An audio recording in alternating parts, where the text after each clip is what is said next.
శ్రీరామ్, నేను మీ Dilip. Triple D YouTube channel. దేశం మారుతుంది అని తమ్మునేలు పెట్టాను. ఎక్కడ మారుతుంది, ఎలా మారుతుంది, ఇన్ని మధ్యన చాలా చూస్తున్నాం కదా అని మీరు అనొచ్చు. కానీ మారుతుంది. మహారాష్ట్రలో జరిగిన సంఘటన చూస్తే దేశం మారుతుందని అనిపించింది.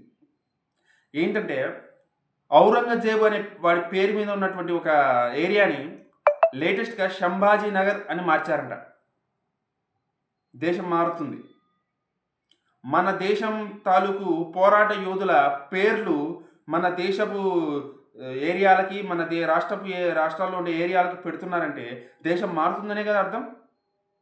ఈ విషయం తెలిసి నిజంగా చాలా చాలా హ్యాపీగా ఫీల్ అయ్యాను నేనైతే. మహారాష్ట్రలో జరిగింది, దేశం అంతా జరిగిందంటే మన దేశం ఎక్కడికో పోద్ది. మన ధర్మం ప్రపంచమంతా తెలుస్తుంది. ఇప్పటికీ తెలుసు మన ధర్మం ఎలాంత గొప్పదో. కానీ మన దేశంలోనే ఉంటున్న దేశ ద్రోహులకి మన ధర్మం గొప్పతనం తెలియాలంటే ఇలాంటివి ప్రతి చోట జరగాలి, ప్రతి దగ్గర జరగాలి. ఈ విషయాన్ని అందరికీ తెలియజేయాలి.